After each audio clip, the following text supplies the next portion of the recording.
Hey guys, welcome back to another video. This is going to be a video in which I share from every decade from the 80s onto the pre-war some of my favorite cards and players that I thought dominated throughout those decades.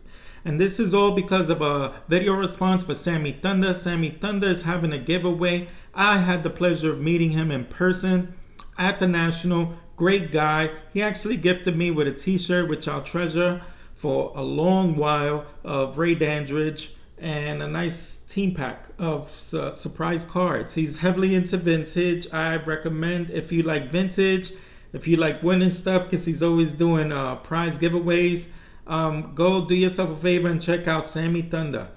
But with all that being said, let's get things started. My first pitch I'm going to share is, well, I had two names. I'll just give one honorable mention to Dave Steve. Dave Steve, I remember in the American League as dominating throughout the 80s. He was, one of the best. He was up there with Ron Guidry in my early years that I can recall, but in all honesty, the nod has to go to Oral Hershiser because towards the late 80s, I remember that 59 scoreless inning streak, and that was something that I'll never forget. He won the Cy Young in 88 and also the World Series. So how can you go wrong with Oral Hershiser? And over with batting, I went with one that I have no doubt was the one, but I got to give honorable mention to Rickey Henderson. Greatest leadoff ever. But with the Yankees, towards the tail end, he started loafing, so he left a sour taste in my mouth. And then I thought about going with Mike Schmidt, 2 MVPs in the 80s and 81. But honestly, I'm a fan of hitting, and nowadays I am sorely lacking for hitting. So I'm going to go with Tony Gwynn for the 80s. This man had 4 batting titles in the 80s, so why not? And then in the 70s, we're going to work our way down. Honorable mention again to Steve Carlton. Steve Carlton was the man, but I got to give it to Tom Terrific. Tom Terrific had 4 20-game win seasons. He won 2 Cy Youngs. How can you go wrong with Tom Terrific? Make the Met fans real happy there. And then with the hitting in the 70s, I almost went with Reggie Jackson because I was a Yankee fan. But honestly, I remember too often he was feast of famine and struck out a ton. And then Joe Morgan was another one I thought about going with his two MVPs. But ultimately, I had to go with the 77 MVP, Mr. Rodney Cline Carew. This man was a beast. And again, much like Tony Gwynn, I guess I'm really missing good averages. His 343 average throughout the decade is something that we'll probably never see again. And he won 6 batting titles. So how can you go wrong with that?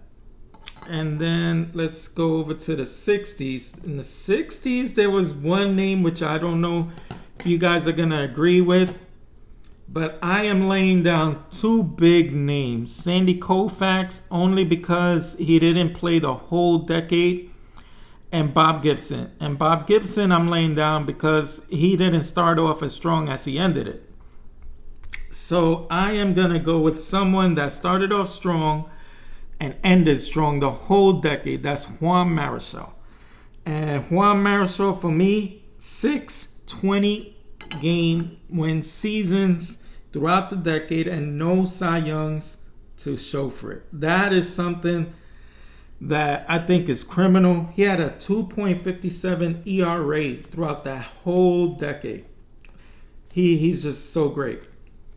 So then hitting in the 60s was the toughest one. And I'm going to go with one that I think is justifiable, but my oh my, you couldn't go wrong if you decided to pick Roberto Clemente. If you wanted to pick a Triple Crown winner and Carl Yastrzemski, there's no way you could go wrong with the 67 MVP. This guy won 2 MVPs, 60 and 61.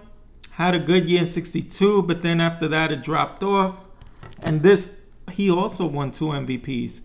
So all of these I had to say, sorry, you have to take a knee and say your grace and bow down to the Say Hey Kid, another San Francisco guy in the 60s. But Willie Mays, to me, was the man. MVP in 65, constantly hitting 40 to 50 bombs throughout the decade. High average, steals, 5-tool player, defense. What else is there to say? For pitching, I have to go with Early Wynn. Early Wynn was the man. He averaged 19 and 12 throughout the decade, a 328 average, 520 win seasons, and also won Cy Young. I think he's really underappreciated, but for the decade, I'm going to go with him. And then, to no surprise, I'm going to lay down 3 MVP winners, 2 catchers, and Roy Campanella and Yogi Berra. Sorry, boys, but the crown goes to the man who's wearing the Triple Crown, and that's Mickey Mantle, the Mick, the Comet Commerce. One eternity later. The Commerce Comet. I don't know why I'm having trouble saying that. But this man with the Triple Crown in 56, 2-time MVP, 56, 57. Yeah, I think the 50s was all him. And then with the pre-war, I think there's only 2 names. Let me take these 2 out the way. Just put them in the background.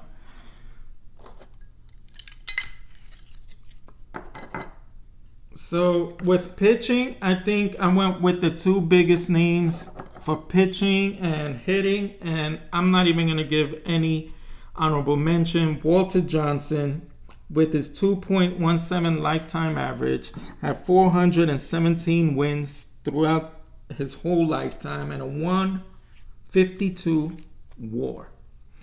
That's nuts. And then bookending him in the pre-war era is Babe Ruth.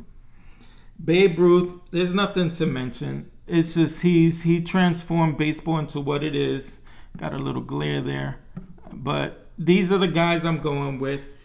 And I'm going to thank Sammy Thunder for holding this giveaway. It gave us a chance. I'm enjoying watching everyone's videos.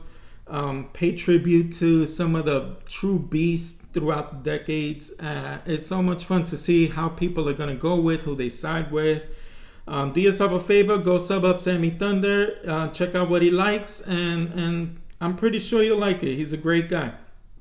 So until then, I'm going to wish everyone happy hunting when it comes to cards. I want everyone to stay safe, be blessed, and I will see you on the next one. Bye.